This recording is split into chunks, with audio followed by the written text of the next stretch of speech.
Hi everybody. This is the movie wrap up for August. Yeah, I did watch a few. Hopefully, I can do it either in one video or two. Most likely two.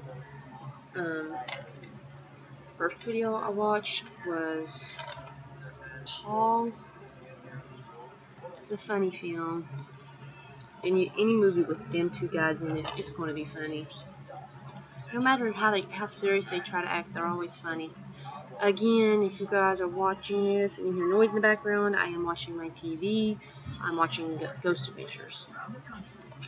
Okay, this was made in 2010. Simon Pegg and Nick Frost reunite as sci-fi geeks taking a pilgrimage to America's UFO heartland. There they meet a smart-ass alien, Paul, who takes them on an insane road trip as they struggle to return Paul home. The little green man might just take the outcast from Misfits to intergalactic heroes. From the director of Superbad, Greg Mottola, and with a stellar supporting cast including Jason Bateman, Kristen Wiig, Bill Hader, Joe Lo Truglio, Jane Lynch, and Sigourney Weaver. Paul is a must-own comedy adventure not to be missed. This is rated R.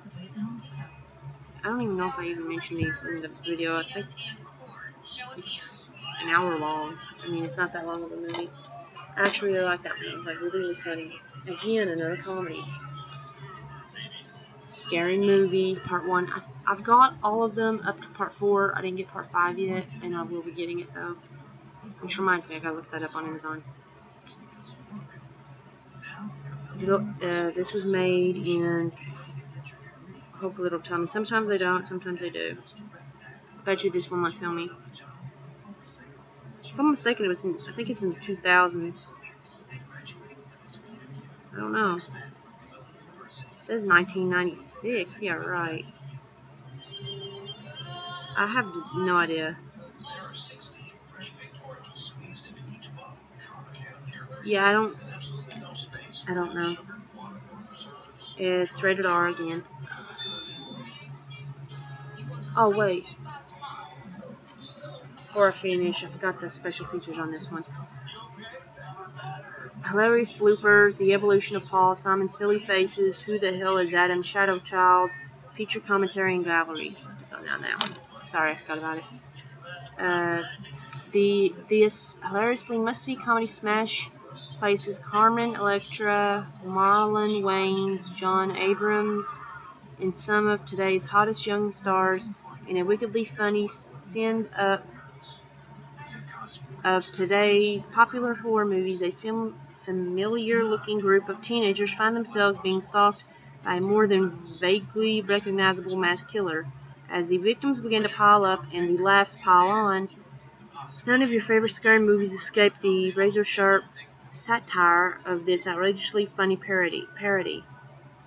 With Shannon Elizabeth, Shawn Wayans, and Sherry Autrey adding side-splitting performances, there's nothing to fear in this scary movie unless you're afraid of laughing too much.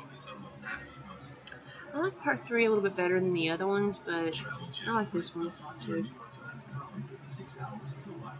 I'm not saying all these special features.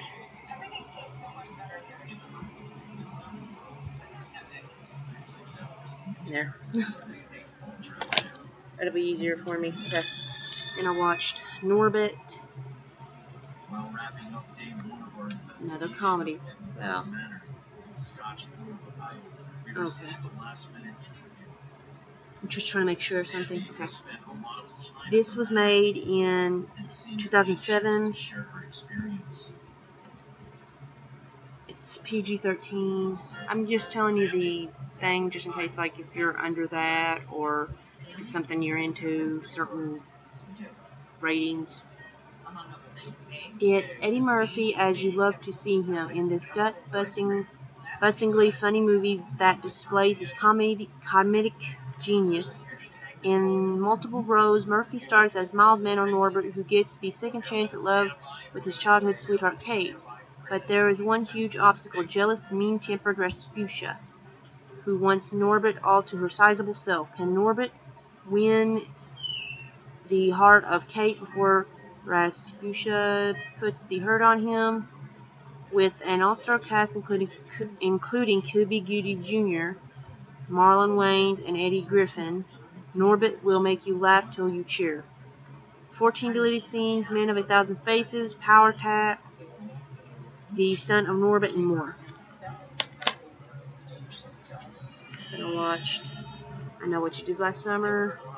It says on the front, if you're going to bury the truth, make sure it stays buried. This one, the only reason it's like a really small case here, this one came in a box set kind of thing. It only had part 1 and 2. And I was hoping the box set actually came with part 3, but I'm kind of glad it didn't. I don't like part 3 at all. A ghost. The fisherman's a ghost now. I'm sorry, like he became an urban legend or something. It's stupid, I'm sorry. But this was made in 2005. Jennifer Hewitt and Sarah Michelle Gellar star with Ryan Phillippe, Freddie Prinze Jr., and Johnny Galecki, I can never say his name right, in this terrifying tale of a body that just won't stay dead. After an accident on a winding road, 4 teens make the fatal mistake of dumping their victim's body into the sea. Exactly 1 year later, the dead man returns from his watery grave, and he's looking for more than an apology. 2 different commentaries, a documentary. This says it comes with a music video. Hush, it did not. I had looked all over the thing. All it had was Play Movie, and it had special features, but if I'm not mistaken, it did not have that on. It had the documentary and stuff. Even the, I think that's all I had in it. I'm not really sure, but I know for a fact it did not come with the music video. It says music video Hush, performed by Kahlua Shaker. Did not come with it. Photo gallery, filmographies, bonus previews. And it's rated R, if I didn't already say that. Then I watched comedy. Knocked Up. What if this guy got you pregnant? That's what it says on the front. This was made, hopefully it'll tell me, 2007. This one's not rated. Yeah, unrated and unprotected. The writer and director of The 40-Year-Old Virgin delivers another hilarious hit comedy. They say that opposites attract. Well, for slacker Ben and career girl Allison, that's certainly the case, at least for one intoxicated evening. 2 months and several pregnancy tests later, Ben and Allison go through I'm got a tongue twister today. Hysterically funny, anxious, and heartwarming journey that leads to huge laughs and the most outrageous comedy of the year. I'm trying to see the special features, deleted scenes, deleted and extended scenes. Topless scene. I'm assuming it's a deleted scene or something. Linorama, gag reel, and commentary. Commentary. That's it. Then I watched, this is one of my absolute favorite movies. I wish they would make a part 2 to this. So bad. But The Village. I think he's made something else that M. Night Shyamalan. I can't remember what it was though. Oh, Signs, Unbreakable, and The Sixth Sense. Signs? Sense, okay. I'll make sure. Sixth Sense. I think I've seen that one. Is that the one with Mel Gibson in it, and it's about aliens or something? You tell me if it is or not, because I can't remember. My sister has Unbreakable. I don't know about Signs. No, it's Sixth Sense. You know, I'm getting so confused. Signs and Sixth Sense, it seems like the same thing to me. I'm sorry. One of them has Mel Gibson in it. You guys tell me which one it was. It has I think Mel Gibson, or was it? Now I'm lost. Was it not Mel Gibson? What is his name? He plays on Die Hard. My mind just blank right now. I said Mel Gibson. I can't believe I said that. It has, it starts with a B if I'm not mistaken. You guys tell me who acts in Signs in The Sixth Sense and what it's about. You can even tell me what Unbreakable is about if you want to. Because I have no idea, and I think I've seen one of them, but it's like, I can't believe it's Samuel Gibson if he wasn't in that. You guys just tell me. The director who brought you the world's greatest thrillers on DVD now creates his most thought-provoking triumph yet, breaking international records and dazzling audiences around the globe. The Village is a smart, edge-of-your-seat chiller, crawling with terrifying surprises and frightening twists and turns. An isolated, tight-knit community lives in mortal fear of an oppressive evil inhabiting the forbidden forest just beyond their tiny village. So frightening that no one ventures into the wood until one villager dares to face the unknown. With unforgettable performance from I have a big problem saying his name. Joaquin Phoenix, Sigourney Weaver, William Hurt, Adrian Brody, and newcomer Bryce Dallas Howard. Is this her first movie? The Village, is that her first movie? I'm not sure. This powerful motion picture is one of Hollywood's best psychological thrillers and ranks with the best of Hitchcock. This was made in 2005 and it's PG-13. Oh yeah, special features before I forget.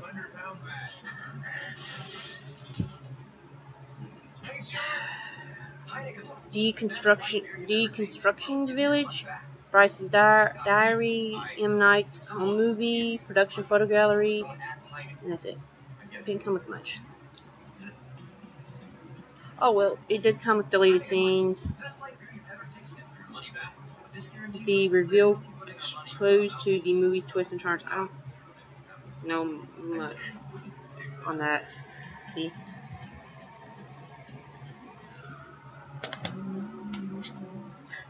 Then I watched. Now I don't know if you guys tell me about this one or not. Wait, let's make sure it's still in there. Are they gonna make a part 2 to this or not? Because if they are, they better hurry. Because I know that girl there. She's probably older now. Probably way older. I don't remember when this was directly made, but Inkheart. Yeah, if they're gonna make a part 2, you guys tell me if they're gonna make one or not, because, or if they have already. Because I know they better soon. It's 2009. Yeah, they better hurry, or they have to get another girl to play her. When Mo Folchart reads a story, the characters leap off the page literally, and that's the problem. Mo must somehow use his special powers to send the interlopers back into their world and save ours. If every task was easier read than done, this is it. Mo and his daughter Maggie, aided by friends real and fictional, plunge into a thrilling quest, that pits them against diabolical villains, fantastic beats, and dangers at every turn. Brendan Fraser leads a splendid cast. I'm just trying to make sure I don't.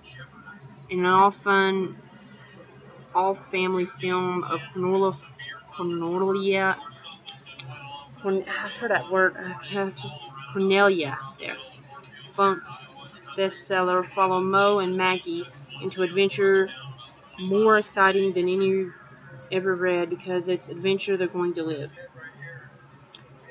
Eliza reads to us. Co-star Eliza Bennett shares a favorite Inkheart passage, not in the movie, accompanied by Cornelia Funk's illustrations. This is PG. I don't know if they're going to make a part 2, but I kind of hope they do. Wait, I gotta do something.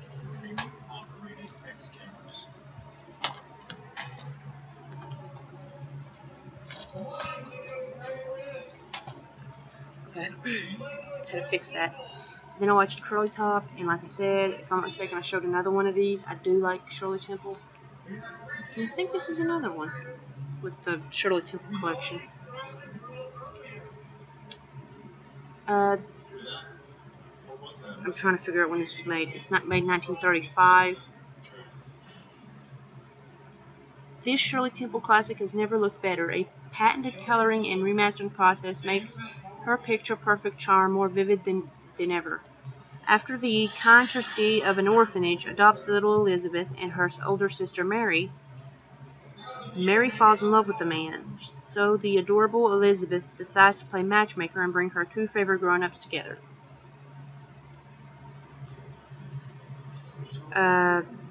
This is rated G. This is like a totally family film, you know. I'm trying to see if it says any special features, which I don't think it does. If it does, I have no clue because it does not say it in the back. Oh, but you could watch it in the black and white and color version. Then I watched... Okay, I gotta be honest. I watched all 8 of these. I'm trying to remember what some of these are about, though, so give me a minute. This was my sister's. I borrowed it from her, and I really liked 2 of these no, actually 3 or 4. 3 or 4 of these so bad that I liked a lot of these, actually. There's one that I didn't really like it so much, but I wanted it so bad because of here, I'll show you. It's the Midnight Horror Collection. My sister, I traded her something for it, and I said I'll just buy it for you again later, but it's got The Legend of Sorrow Creek, which is so hard for me to write. This one, Prom Night, which is over here. Oh, I Am Omega, over here. Below, right here. The Evil Bong, which that's the one I do not like. Meridian, I can't really pronounce that name right. Meridian. That one, the one that I wanted it. This one and Decadent Evil, this one. And then Demonic Toys. Yeah, I was trying to make sure I was remembering that right. Demonic Toys. I liked it because Demonic Toys, Decadent Evil, Meridian, and I already had Prom Night, but I just wanted it anyways. If I'm not mistaken, I watched it. I watched it earlier. I don't know if I did a video on it or not. Then I'll go ahead and read it. Each one of these is made in a different year, and I can only tell you the ones. I might be able to tell you all of them, but maybe not. No. Wait, I might be able to tell you the ones. I'll just tell you the ones I can. I Am Omega was made in 2007. Decadent Evil was made in 2005. Demonic Toys was 2005. Meridian was 1990. Evil Bong 2006. The other ones, I am not so sure. I told you most of them, though. That's pretty good. The Legend of Sorrow Creek.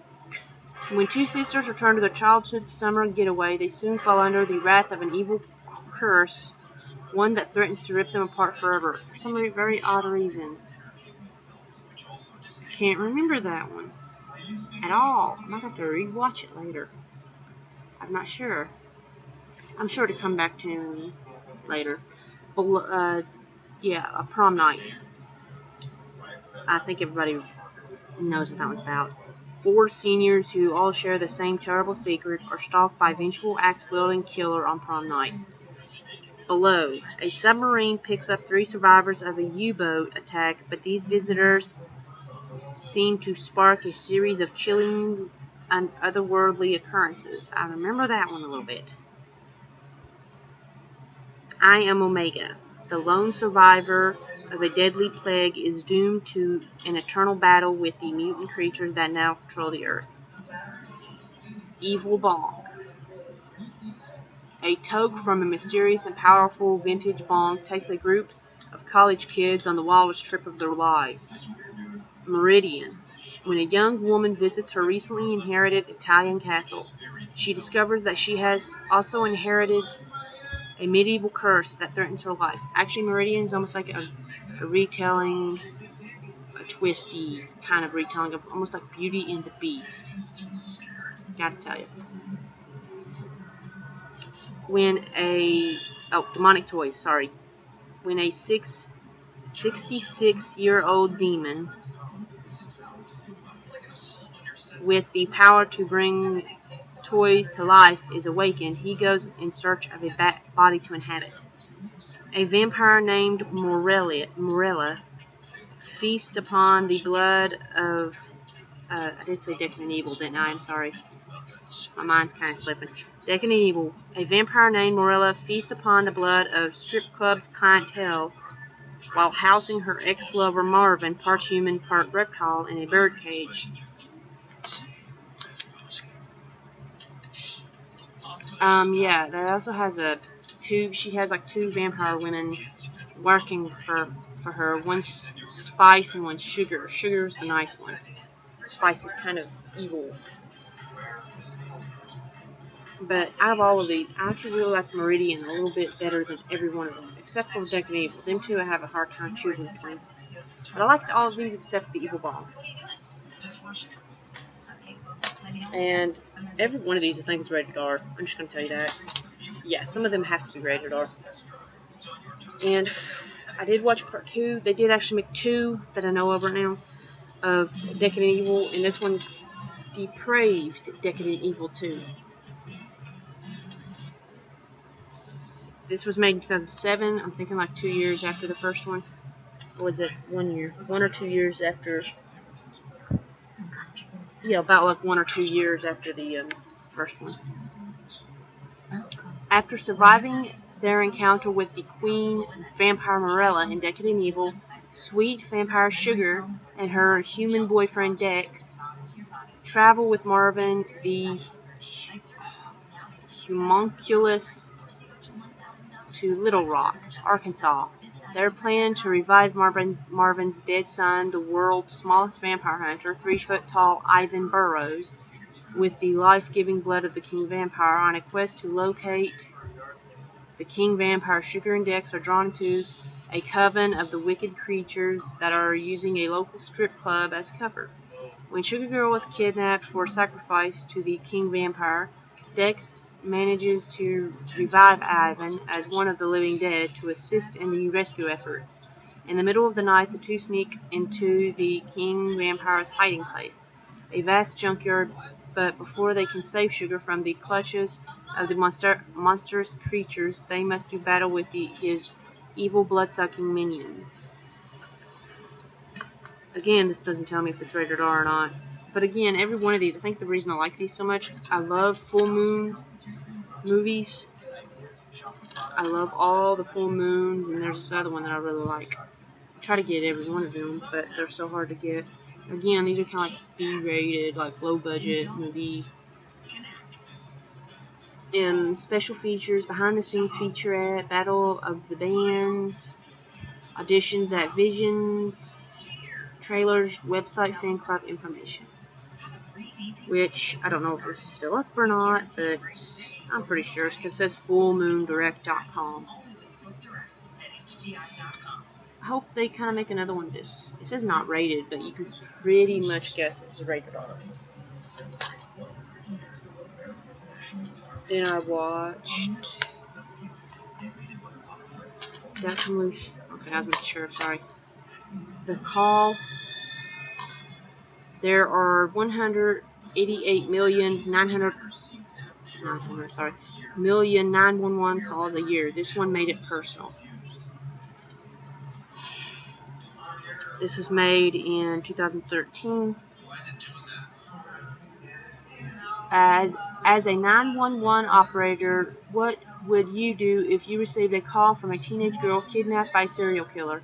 When veteran 911 operator Jordan Turner receives a call from a girl who has just been abducted, she soon realizes that she must confront a killer from her past in order to save the girl's life.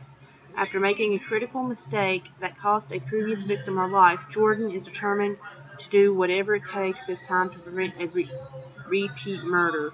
The Call will have you sitting on the edge of your seat. The only reason I really got this, I'm not a huge fan of Halle Berry, I'm going to be honest.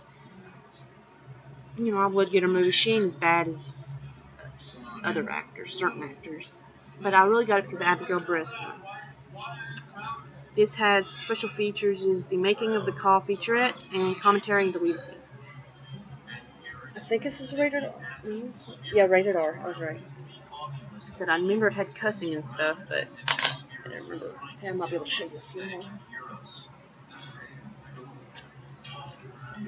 I watched Pretty in Pink, Everything Ducky edition. This was made in 1986. It's PG-13. Molly Ringwald is the smart girl from the wrong side of the tracks. Andrew McCarthy is the rich boy who genuinely loves her, and John Cryer is just Ducky. And they are all back in the brand new Everything's Ducky Special Collector's Edition of Pretty in Pink. Written by John Hughes and directed by Howard Deutsch, Pretty in Pink will take you back to the prom with the laughter, the tears, and that very first kiss. I'm trying to figure out the special features. The first time, the making of Pretty in Pink, Zoids and Richies, Prom Queen, All About Molly, Volcanic Ensembles, Prom Stories, Favorite Scenes, Commentary, Wrap Up, The Epilogue, and Photo Gallery, The Original Ending, The Lost Dance. Ooh, this is another one of my favorite movies. I don't remember what company made this. Screen Media, I'm assuming. But I know a lot of people don't like Kristen Stewart anymore because of what she did with the director and Robert Pattinson, what happened and everything. But The Cake Eaters, I really enjoyed this movie. This was made in, I think, either 2008, 2009.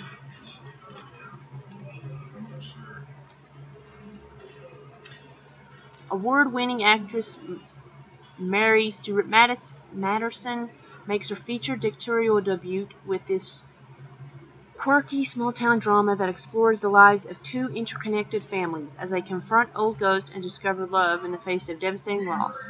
Award-winning and critically acclaimed, Cake Eaters is intricately woven, powerfully potent, and features the brilliant ensemble cast. All I know is that she plays I'm going to tell you a little bit more because the back doesn't give you enough information. It says love is the frosting. You can't really see it right there. This is really about her character's 15. She has this debilitating disease, and she's afraid she's going to die from it real soon. She's wanting to experience everything. So she ends up, I'm guessing I know he loves her. And I'm guessing she kind of falls in love with him too. And he's in his 20s, if I'm mistaken, 20, 21, something like that. And it's about them two, everything they're going through, the families. This is gonna make you laugh. His father and her grandmother have been seeing each other for years, and he was married, so he's been kind of cheating on his wife. Although he's loved his wife, it's kind of hard to explain. Yeah, and he has two sons, which is the father has two sons. That's one of them, and another one. His name's Beagle. Hers is Georgia. I'm trying to remember them all. And his brother's Guy. I can't remember the father's name. Anyways, just about their, everything. Plus, it's kind of about her wanting to lose her virginity. And it's actually a really good movie. I might be able to show a lot more here. I've watched House of Wax. Almost everybody knows what this is about. It's like a remake of the old one. This was made in 2005. The thrills and chills ooze all over you in House of Wax from Dark Castle Entertainment and legendary horror producer Joe Silver and Robert Zemeckis. When their car breaks down on a road trip, 6 college friends are sidetracked into a eerie backwoods town. Curiosity gets the better of them when they are intrigued by its macabre house of wax. They soon find out that the town is not what it seems, and they must find their way out before they fall victim to its ghoulishly innovative killers.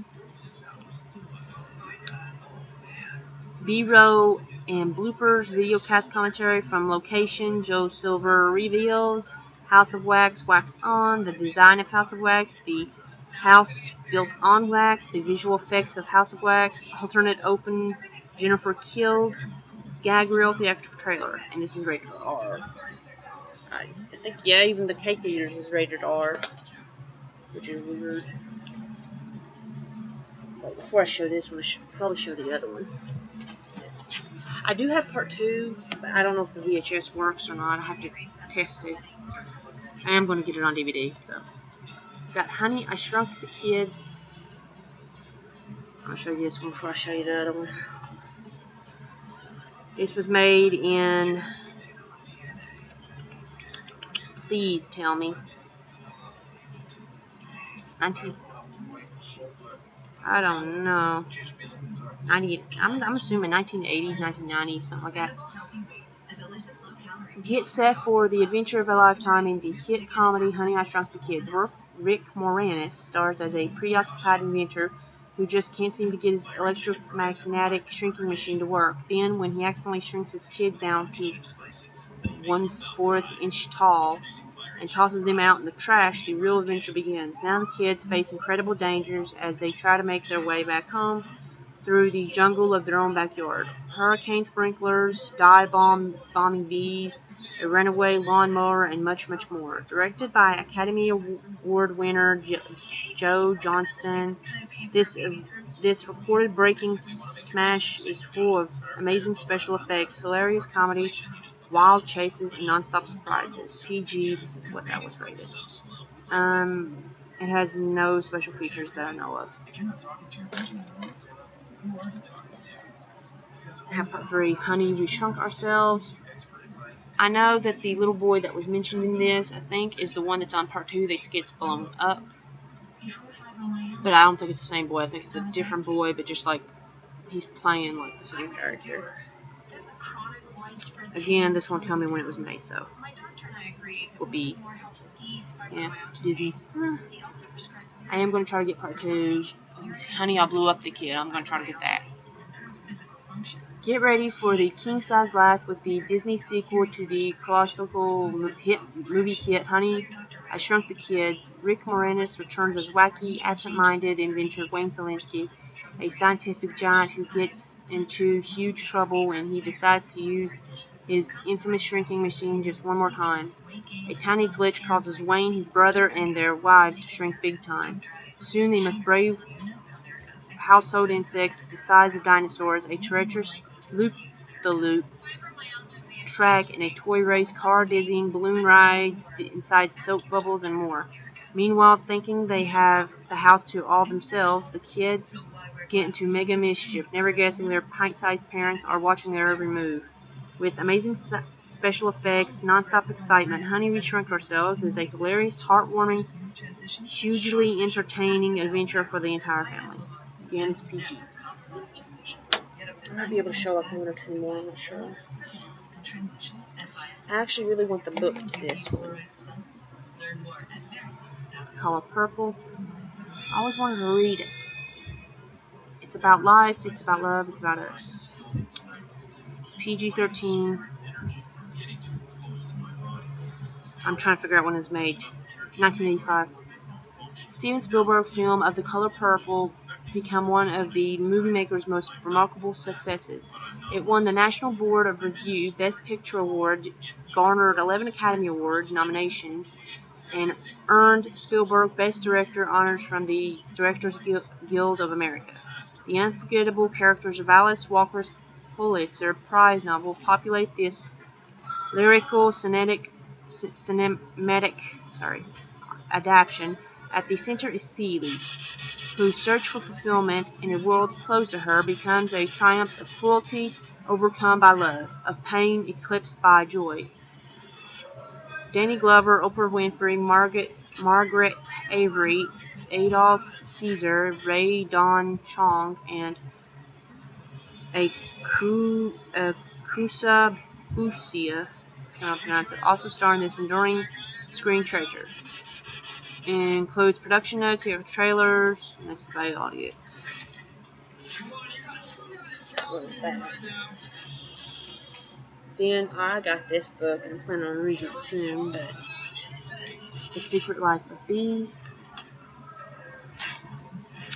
This was made in 2008. It's also, let me see, PG-13. Queen Latifah and Dakota Fanning head a stellar ensemble cast in this wonderful film about family, independence, and transcendent power of love, based on the acclaimed best-selling novel. To escape her cruel, angry father and discover the truth about her late mother's past, 14-year-old Lily Owens flees with her caregiver and friend Rosaline to a South Carolina town where she's taken in by the beekeeping Boatwright sisters. Surrounded by the unexpected love, grace, and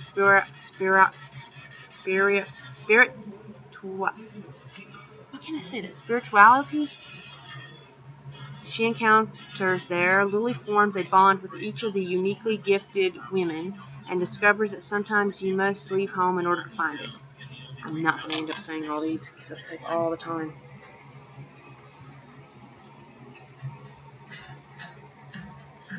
That's all the special features. That's all I'm going to have time to show you right now, but there's going to be a part 2 to this video, so keep an eye out.